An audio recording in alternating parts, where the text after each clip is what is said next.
요즘 우리 사회와 가정들이 세속적 가치와 경제 논리가 삶의 기준이 되어져 버렸습니다. 그래서 인터넷에 이런 내용들이 떠돌아다닙니다. 여자가 늙어 필요한 것, 첫째 돈, 둘째 딸, 셋째 건강, 넷째 친구, 다섯째 찜질방. 남자가 늙어 필요한 것, 첫째 부인, 두 번째 아내, 세 번째 집사람, 네 번째 와이프, 다섯 번째 애들 엄마. 아들이란 낳았을 때 1촌, 사춘기 때 4촌, 대학 가면 6촌, 장가 가면 8촌, 잘난 아들은 나라의 아들, 돈 잘 버는 아들은 사돈네 아들, 못난 아들은 내 아들. 자녀들은 장가 간 아들은 큰 도둑, 시집 간 딸은 예쁜 도둑, 며느리는 좀 도둑, 손자 손녀는 떼강도. 아들 딸 며느리는 장가 간 아들은 희미한 옛 사랑의 그림자, 며느리는 가까이 하기엔 먼 당신, 딸은 아직도 그대는 내 사랑. 미치에단 니은 여자 3인방, 며느리를 딸로 생각하는 시어머니, 사위를 아들로 착각하는 장모, 며느리 남편을 아직도 내 아들이라고 착각하는 엄마. 엄마의 일생, 아들 둘 엄마는 이 집 저 집 떠밀려 다니다가 노상에서 죽고, 딸 둘 둔 엄마는 해외여행 다니다가 예국에서 죽고, 딸 하나 둔 엄마는 딸네 집 싱크대 밑에서 일하다 죽고, 아들 하나 둔 엄마는 요양병원에서 죽는다. 재산 분배, 자녀에게 재산을 안 주면 맞아 죽고, 재산을 반만 주면 쫄려 죽고, 재산을 다 물려주면 굶어 죽는다. 남편은 집에 두면 근심덩어리, 데리고 다니면 짐덩어리, 마주 앉으면 왼수덩어리, 혼자 보내면 사고덩어리, 민에게 맡기면 구박덩어리. 이게 오늘 우리 가정들의 모습이라고 이야기합니다. 여러분, 이게 우리 가정들의 모습이라면 너무나 슬프지 않습니까? 왜 이렇게까지 되었을까요? 그것은 세속적 가치에 침몰되고 만몬신의 황금만능주의의 경제 논리가 모든 것을 평가하고 판단하며 살아가기 때문입니다. 그러나 예수 믿는 저와 여러분들은 하나님의 계시의 말씀을 삶의 가치 기준으로 삼고 살아가야 할 것입니다. 문제는 성경에 기록된 하나님의 계시의 말씀을 어떻게 이해하고 해석하느냐에 따라서 신학과 신앙생활이 달라지기 때문에 오늘을 살아가는 우리는 성경을 통해서 드러난 하나님의 뜻과 하나님의 마음을 잘 알아야 합니다. 오늘 본문인 호세아서의 9절을 살펴보면 크게 두 부분으로 되어 있습니다. 첫째 부분은 1장부터 3장까지인데 호세아 선지자 개인과 그의 가족들의 이야기를 다루면서 범죄한 이스라엘 백성들을 향한 하나님의 책망 속에 담긴 하나님의 사랑을 기록하고 있습니다. 두 번째 부분은 4절부터 14장까지로 포기하지 않으시는 하나님께서 이스라엘 백성들에게 돌아오라고 회개를 촉구하시면서 돌아오는 자에게 고통이 소망으로 바뀌게 된다는 치유와 회복의 말씀으로 되어 있습니다. 호세아는 주전 8세기경에 북쪽 이스라엘이 여로보암 2세가 통치하는 시대에 활동했던 선지자입니다. 호세아 선지자는 참으로 특이한 사역으로 부름을 받았습니다. 그의 사역을 살펴보면 첫째는 음란한 여인 고멜과 결혼한 것이었고, 둘째는 고멜과 사이에서 태어난 세 자녀의 이름을 지어주는 것이었습니다. 첫째 아들은 이스라엘은 하나님이 뿌리시다라는 뜻이고, 둘째 딸 로루하마는 궁유를 받지 못하였다라는 뜻입니다. 셋째 아들은 로암미는 내 백성이 아니다는 뜻입니다. 이 말씀은 이스라엘 백성들이 하나님의 백성으로 살지 않았다는 것입니다. 마지막 셋째는 아내 고멜이 바람이 나서 집을 나갔는데 다시 아내로 맞아주라는 하나님의 명령을 받았습니다.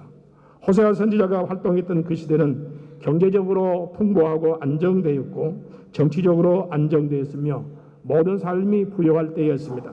그런데 하나님은 너희가 지금 중병에 걸렸다고 진단을 하신 것입니다. 여기에 대해 이스라엘 백성들은 동의를 할 수가 없었습니다. 지금 잘 되고 있는데, 이만큼 잘 먹고 잘 살게 되었는데, 영토는 확장되고 국력은 날로 강해지고 있는데 왜 자꾸 중병에 걸렸다고 하느냐라고 하는 것이었습니다. 여기에 대해 하나님께서 뭐라고 말씀하십니까?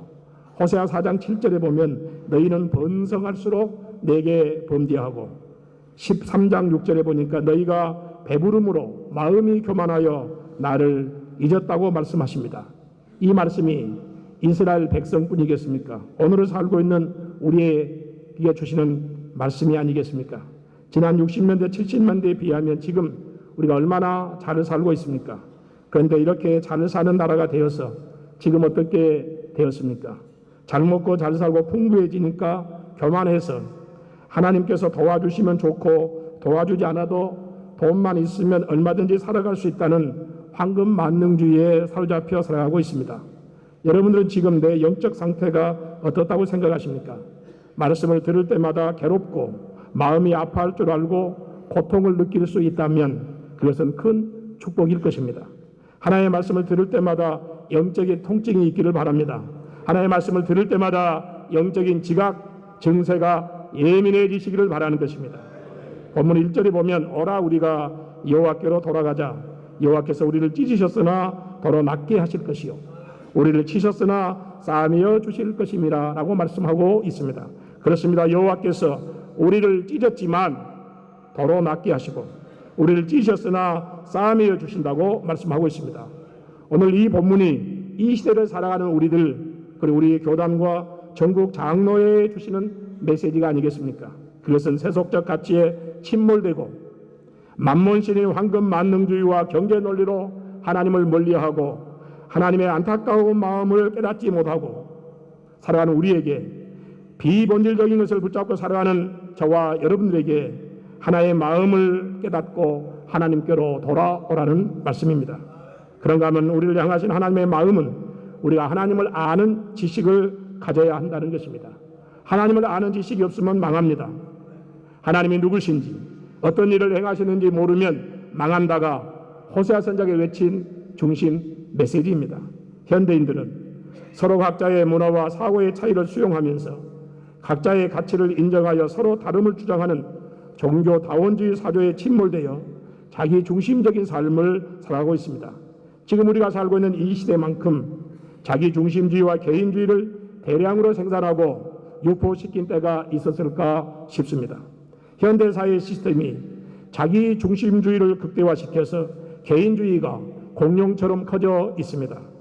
그래서 현대인들은 원칙과 기본이 무너지고 내 생각이 맞고 내게 유익되면 그것이 선이라고 생각하며 살아가고 있습니다. 그러다 보니까 본질적인 것에는 관심이 없고 비본질적인 것에 에너지를 쏟고 살아가고 있습니다.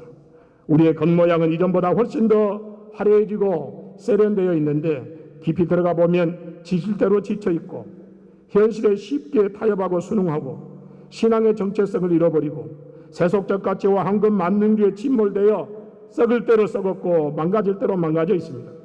하나님의 자녀로서 무엇으로 살아야 하며 목사와 장로로서 가져야 할 정체성이 무엇이며 삶의 태도가 어떠해야 하는지 여기는 관심이 없고 현대판 사사시대가 되어져 버려서 각자 자기 소견에 옳은 대로 살아가므로 영적으로 심한 중병에 걸려 있고 문드러져 있고 썩어 골마 터져 있습니다. 그런데도 안타까운 것은 그렇게까지 되어져 버린 나 자신을 모른 채 살아가고 있다는 것입니다. 여러분들은 내 자신의 영적 상태를 어떻게 진단하고 있습니까? 예수님을 믿는 나 자신과 믿지 않는 사람과 차이가 있다면 그것이 무엇입니까? 여러분들은 여러분의 교회의 평신도들과 다른 부분이 있다면 무엇입니까? 우리는 이 질문에 답할 수 있어야 합니다. 나는 믿지 않는 사람과 이것이 달라. 우리 교회 평신도들보다 이것이 달라 라고 말할 수 있는 장로님, 목사가 되어야 되지 않겠습니까? 이 질문에 분명하게 확실한 답을 찾지 못한다면 믿음 생활이 형식과 외식주의자일 수도 있습니다. 이런 목사와 장로님은 세상 풍조에 떠밀려 살아가고 있을 가능성도 많습니다. 세상 사람들이 목표하고 있는 그것을 내 삶의 가치 기준으로 삼고 살아간다면 그는 참된 그리스도인이 아닐 수도 있습니다. 세상 사람들이 추구하는 그것을 내가 추구하고 있다면 나는 종교인은 될 수 있을는지 몰라도 좋은 목사, 좋은 장로님은 아닐 수 있습니다. 세상 사람들이 살아가는 방법대로 내가 똑같이 살아간다면 내 신앙의 연륜이 얼마가 되었든지 내가 어떤 직분을 맡았든지 그것과는 상관없이 건강한 그리스도인은 아닐 수 있습니다. 지금 내 자신의 신앙생활이 본질적인 것보다 비본질적인 관심과 에너지를 쏟아 내 믿음이 밑바닥으로 내려가는 것조차 모른 채 형식적으로 신앙생활하고 있는 장로님들, 내가 지금 무엇을 어떻게 잘못하고 있는지 모르는 채 교회 생활하고 있는 중직자들, 하나님의 영광이 떠난 줄도 모른 채 머리 깎인 삼손처럼 사역하고 있는 목회자가 점점 늘어가고 있습니다. 지금 우리 한국교회가 희망이 없고 절망적인 상태이고, 우리 교단은 자정 능력을 상실해서 어디서부터 고치고 회복해야 할지 들려온 소리는 온통 비참한 소리뿐입니다. 혹자는 우리 교단을 이렇게 말한 분도 있습니다. 우리 교단의 현 주소는 온갖 종합병 범죄와 가득한 전쟁터이고, 맞고 틀림이 아닌 네 편 내 편만 존재해서 내 편이 아니면 수단과 방법을 가리지 아니하고 조준사살하여 죽이는 사냥터이고, 심사임당이 날아다니면 안 되는 일이 없고 심사임당으로 모든 문제가 다 해결된다고 말한 분들도 있습니다. 가장 공평하고 정의로우며 법대로 총회를 섬겨야 할 일부 목사와 장로님들이 심사임당의 위력에 의해서 옳고 그름이 결정된 날은 가슴 아프고 통탄스러운 일들이 우리 총회 안에 자영되어 왔다는 것입니다. 우리 교단 총회가 그렇지 않다고 양심적으로 말할 수 있습니다. 왜 우리 교단이 이렇게까지 되어져 버렸습니까? 그럴지라도 우리 교단은 끝나지 않을 것입니다. 왜 그렇습니까? 하나님이 여전히 살아계시고 역사하시기 때문입니다. 11장 8절 말씀에 여호와께서 이렇게 말씀하십니다. 내가 어찌 너를 버리겠느냐? 내가 어찌 너를 잊겠느냐? 내가 어찌 너를 멀리하겠느냐고 말씀합니다. 우리 교단과 저와 여러분의 현실은 정말로 이렇게밖에 안타까울 수밖에 없음에도 하나님 우리에게 말씀합니다. 내가 어찌 합동교단을 버리겠느냐? 내가 목사를 어찌 잊겠느냐? 우리 장로님을 어찌 멀리 하겠느냐고 말씀하십니다. 그렇습니다. 지금 한국교회가 점점 침몰되어 가고 있고, 우리 교단이 이런저런 문제들로 인하여 가슴이 아프고 마음이 무너져가고 있어도 우리가 하나님의 은혜를 사모하고 갈망하면 우리 하나님은 우리 교단을 절대로 버리지 않을 것입니다. 우리 교단과 목사와 장로들을 잊어버리지 않을 것이고 결탄코 멀리하지 않을 것을 확신합니다. 잠언 18장 17절에 나를 사랑하는 자들이 나의 사랑을 입으며 나를 간절히 찾는 자가 나를 만날 것입니다. 그렇습니다. 내가 하나님을 사랑할 때 하나님이 어떻게 얼마만큼 사랑하셨는지, 그 사랑이 어떤 사랑인지를 알게 되고 깨닫게 될 것입니다. 또한 하나님을 간절히 찾는 자에게 하나님은 만나 주십니다. 하나님을 간절히 찾는 자는 하나님이 나와 함께 하심을 느낄 수 있고 삶의 연장 속에 체험할 수 있습니다. 그러므로 정육 장로의 손에 참석한 우리가 이 아침에 사슴이 시냇물을 찾듯이 하나님을 진심으로 간절히 찾는 아침이 될 수 있기를 예수님의 이름으로 축원합니다. 우리가 신앙생활하면서 목사이기 때문에, 장로님 때문에 하나님의 은혜를 사모하지 않을 때가 참 많이 있습니다. 제가 총회를 섬기면서 울산 대암교를 심호하신 백왕식 목사님을 알게 됐습니다. 근데 배 목사님이 아들이 있는데 제게 하는 말이 목사님 딸을 며느리로 삼고 싶습니다 라고 이야기했습니다. 그래서 집사람에게 가서 이야기했더니 딸 하나 있는데 경상도 울산까지 멀리 시집 보내려냐고 반대를 했습니다. 그 제가 백왕식 목사님 교회 집회를 부흥회를 인도하고 또 배 목사님이 저희 교회 재직 세미나를 인도했습니다. 그런데 그때 배 목사님이 이런 간증을 하셨습니다. 백왕식 목사님이 폐결핵의 마산 결핵병원에서 생사의 갈림길에 있었습니다. 그때 하나님께 엎드리고 하나님의 은혜를 사모하고 하나님이 치유하심을 갈망했을 때 하나님의 은혜를 베푸셔서 치유해 주셨습니다.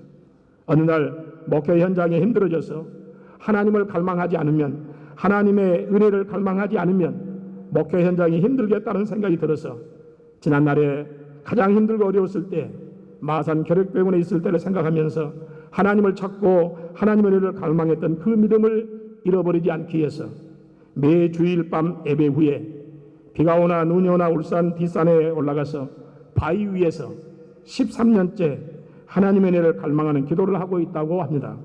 목사님이 주일날 예배를 마치면 모든 목사님들이 피곤해합니다. 그리고 쉬고 싶은 마음이 있습니다.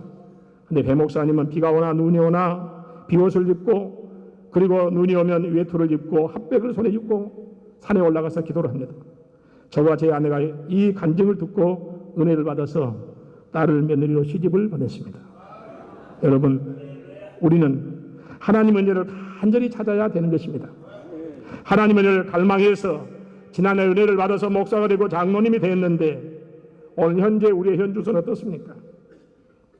금보다 귀한 분이 주님이시고 주님만이 나의 기쁨이고 나의 참 보배이고 주님만이 나의 힘이고 방패시고 나의 참 소망이 되심을 믿으시기를 바라는 것입니다.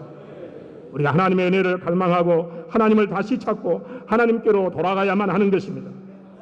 본문의 1절에 보면 오라 우리가 하나님께로 돌아가자. 하나님께서 우리를 찢으셨으나 도로 낫게 하실 것이고 우리를 치셨으나 싸매어 주실 것입니다. 여호와께서 이틀 후에 우리를 살리시며 제3일에 우리를 일으키시리니 우리가 그 앞에 서리라. 그러면 우리가 여호와를 알자 힘써 여호와를 알자. 그의 나오심은 새벽볕같이 일정하니 비와 같이 땅을 적시는 낮은 비와 같이 우리에게 임하시리라 라고 말씀하고 있습니다. 여러분 하나님을 알고 있습니까? 하나님을 알고 있다면 그 하나님께 저와 여러분에게 무엇을 원하고 계실까요? 하나님은 인애를 원하시고 하나님을 아는 것을 원하신다고 말씀하고 있습니다. 여러분 정말로 하나님을 알고 있습니까? 안다면 하나님을 어떤 분으로 알고 있습니까? 우리들이 오랫동안 신앙생활을 해왔고 교회에서 중직자들이기 때문에 하나님을 잘 알고 있다고 말하지만 실상은 하나님을 모른 채 잘 알지 못한 채 신앙생활하는 분들도 중직자 가운데는 참 많이 있습니다.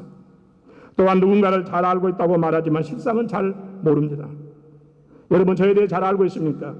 제가 몇 년 전에 서울에서 KTX를 타고 광주로 오는데 제 앞좌석에 젊은 사람 둘이서 누구 목사님이 어떻고 저떻고 이야기를 주고받다가 저 가까운 목사님들의 이야기를 들먹이면서 이러쿵 저러쿵 제 귀에 거슬리는 말을 하다가 급기야는 제 이름을 들먹이면서 이런 말 저런 말을 하는 것입니다. 그때 제가 어떻게 해야 할지 한참을 망설이다가 일어나서 그분들에게 갔습니다. 그리고 혹시 한기승 목사님을 잘 아십니까? 하고 물어보았습니다. 그랬더니 그들이 저를 한번 쳐다보더니 예, 우리가 잘 알아요 하고 대답을 하는 것입니다. 그런데 제가 그분들을 처음 보는 분들이었습니다. 그래서 제가 한기승 목사인데요 라고 했더니 어쩔 줄을 몰라 하더라고요. 이와 마찬가지 우리가 신앙생활 속에서 이런저런 직분을 맡고 교회 생활을 오래 했기 때문에 주님을 잘 안다고 생각하고 있지만 실상은 KTX에서 저를 잘 안다고 말했던 사람들처럼 지금 우리가 하나님을 잘 안다고 하는 것이 그분들과 같은 것이 아닌가 싶습니다. 여러분 정말로 하나님을 잘 알고 있습니까? 우리는 그간 신앙생활을 해오면서 이런저런 직분을 맡고 교회 생활을 오래 해왔기 때문에 하나님을 잘 알고 있다고 말한다면 실상은 하나님께 대해 들어서 익숙할 뿐이지 삶 속에서 하나님을 잘 모르는 분도 있습니다. 하나님은 어떤 분이신지, 하나님 어떤 일을 해오셨는지, 하나님 지금 내가 어떤 삶을 살기를 원하시는지, 하나님은 지금 나에게 무엇을 원하고 계시는지 여러분 알고 있습니까? 우리 하나님을 가장 잘 알 수 있는 통로가 있습니다. 그것은 하나님의 말씀 성경입니다. 그럼 우리는 하나님의 말씀을 중심으로 신앙생활을 해야 하는 것입니다. 하나님의 말씀을 가까이 하고 귀하게 여겨야 합니다. 하나님의 말씀을 소중히 여기고 존중히 여겨야 합니다. 제가 어렸을 때 성경책을 베고 자다가 저희 어머니에게 혼쭐이 난 적이 있습니다. 아무 생각 없이 성경책을 베고 자고 있는데 어디 하나님의 말씀을 베고 자냐고 빨리 안 일어나냐고 불호령이 떨어졌습니다. 그때 성경 내용이 중요하지 성경책 자체가 뭐가 중요한가라는 생각도 있었지만 시간이 지날수록 하나님의 말씀을 소중히 여겼던 어머니의 신앙이 느껴져서 마음이 지금도 뭉클하고 있습니다. 그러다 보면 우리 부모님 세대의 성도들은 하나님의 말씀을 참으로 귀하게 여기셨던 것 같습니다. 주야로 말씀을 묵상하고 암송하고 필사하면서 신앙생활을 해왔습니다. 또한 신앙생활의 본질인 예배생활, 기도생활, 헌금생활, 섬김과 봉사생활에 힘을 썼습니다. 오늘의 한국교회가 있기까지 그냥 있는 것이 아닙니다. 주님의 크신 은혜와 축복이 있었고 믿음의 선진들의 눈물겨운 헌신과 희생, 섬김, 봉사가 있었습니다. 학력과 실력은 부족해도 사명감에 불탄 희생과 청빈한 삶으로 목회하셨던 목사님들이 있었고 주의 몸된 교회와 목사님 목회 사역을 돕기 위해서 겸손과 절대적인 순종, 아낌없는 헌신했던 장로들이 있었습니다. 여러분은 여러분의 교회 목사님과 성도님들에게 어떻게 평가받고 있습니까? 이제 우리는 다시 시작해야 합니다. 제자 목사인 주기철 목사님에게 절대 순종했던 조만식 장로님의 겸손과 순종, 자기 집 머슴이 자기보다 먼저 장로가 되었는데 자기를 낮추고 모습인 이자익을 선배 장로님을 섬기며 훗날 그가 목회의 길을 가는데 물질로 돕고 목사가 되었을 때 다시 목사님으로 청빙해 섬겼던 조덕삼 장로님 같은 분들이 오늘날에는 왜 우리에게는 없습니까? 여러분이 섬기는 교회에서 장로님으로서 해야 할 본분이 무엇이라고 생각하십니까? 선한 영향력을 끼치는 장로가 되자고 그랬는데 여러분은 어떻게 교회에서 선한 영향력을 끼치고 있습니까? 어떤 분들은 목사님 목회를 견제하는 것이라고 말한 분도 있습니다. 그러나 그렇지 않습니다. 담임 목사의 목회 사역을 도와주고 협력하며 섬기기 위해서 우리 장로님들을 세움받은 것 아니겠습니까? 죄송합니다. 저희 교회는 시무장로님, 은퇴 원로 협동장로님, 장로님이 70명 계십니다.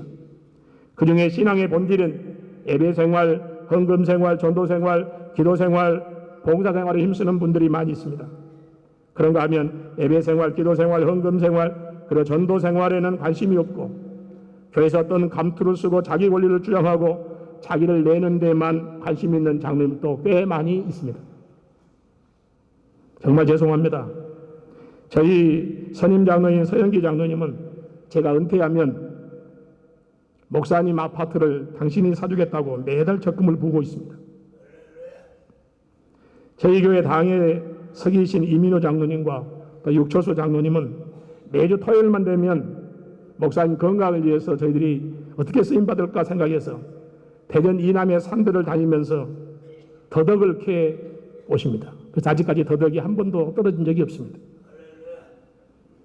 우리 육초수 장로님은 교감 선생님이신데 내가 목사님을 어떻게 도울까를 생각하면서 이분이 마사지를 배워가지고 제가 주일날 새벽 예배 1부 7시 반, 2부 9시 예배, 3부 11시 예배를 마치고 점심 식사 후에 제가 예국 나가지 않으면 13년째, 15년째 매주일 예배 후에 1시간 30분 동안 저를 마사지를 해줍니다. 마사지면 얼마나 아픕니까? 근데 15년째 매주일마다 하고 있습니다. 마사지 받다가 제가 잠이 들면 어떨 때는 제 손톱도 제 발톱도 장로님이 깎아놓고 가십니다. 또 김재길 장로님, 그 외에 여러 장로님들은 80세가 넘으셨는데 매일 새벽 예배에 참여하십니다. 또 여러 장로님 은퇴하신 분들이 많이 있는데 그분들과 또 시무장로님들, 권사님들, 안수집사님, 남녀 서리 집사들이 약 50명이 매주 토요일에 교회당 청소와 화장실 청소를 합니다.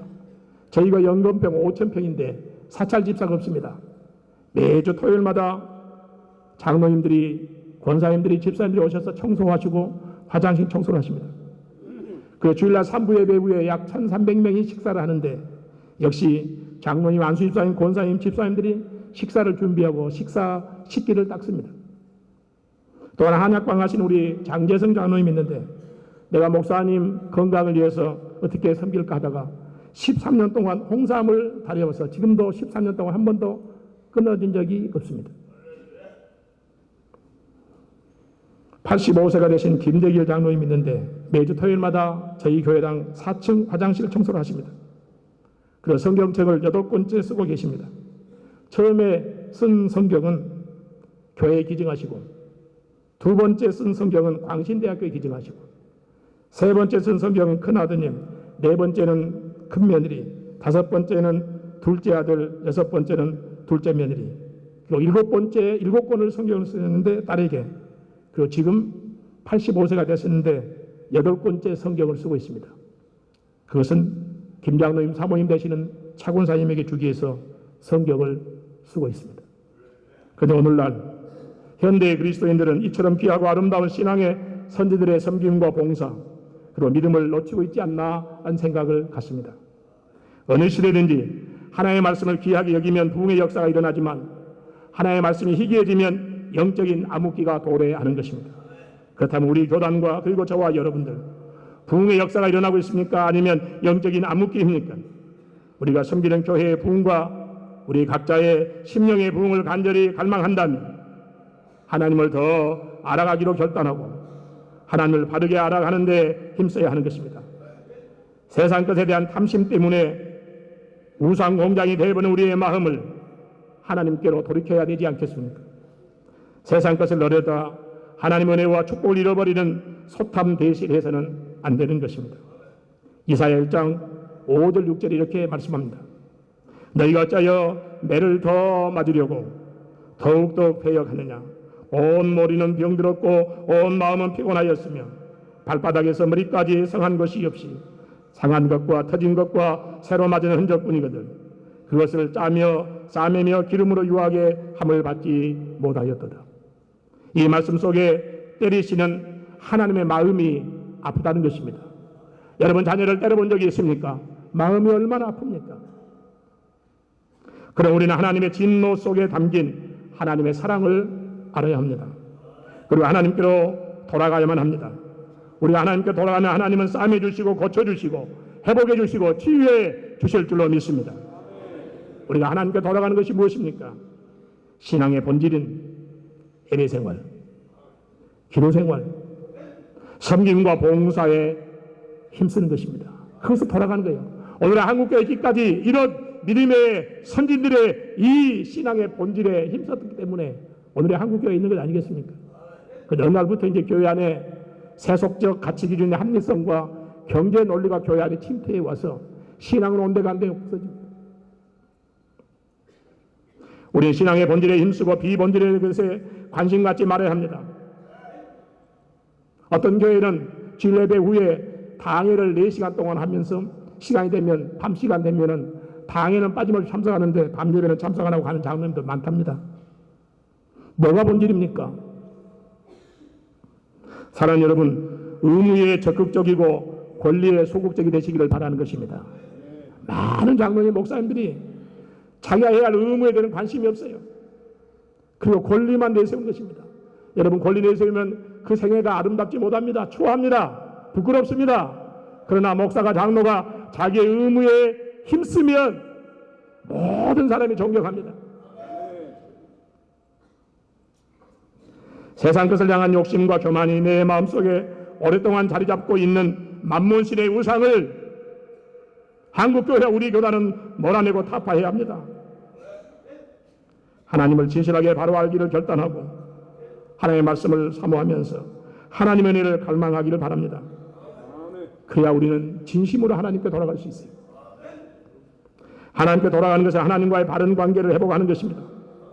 여러분 하나님과 바른 관계 속에 있습니까? 좋은 관계, 가까운 관계, 친숙한 관계입니까? 아니면 가까운 척하고 있습니까? 거리가 있는 관계, 불편한 관계로 우리는 여전히 이걸 가지고 살아간다면 하나님께로 진실하게 돌아가지 못한 채 살아갈 수밖에 없습니다. 인생이 어느 지점에 머무르고 중단한 이유가 있다면 그것은 목표를 잃어버렸거나 지불해야 할 대가가 가오가다고 생각하거나 세속적 가치에 침몰되어서 아무런 방향감 없이 살아가고 있기 때문입니다. 우리 교단과 나 자신이 다시 새로워지고 하나님께로 돌아가기 위해서 계도를 이탈하지는 않았는지 점검해 봐야 합니다. 하나님께 돌아가는 것은 내가 사랑했던 그것, 내가 의지했던 그 대상을 하나님께로 바꾸는 것입니다. 하나님께 돌아가는데 방해되는 돈, 명예, 사람, 장소, 세상과 결별해야만 합니다. 세속화를 버리고 하나님의 말씀 중심으로 살아야 하고 빠름보다 올바름으로 살아가는 길을 선택하고 편함보다 의미 있는 삶을 추구해야 하고 세속적 가치보다 영원한 하나님의 나라의 가치를 바라보면서 형식과 전통보다 신앙의 본질적인 것에 힘쓰시기를 바랍니다. 목사님들이 모이면 목회 이야기를 합니다.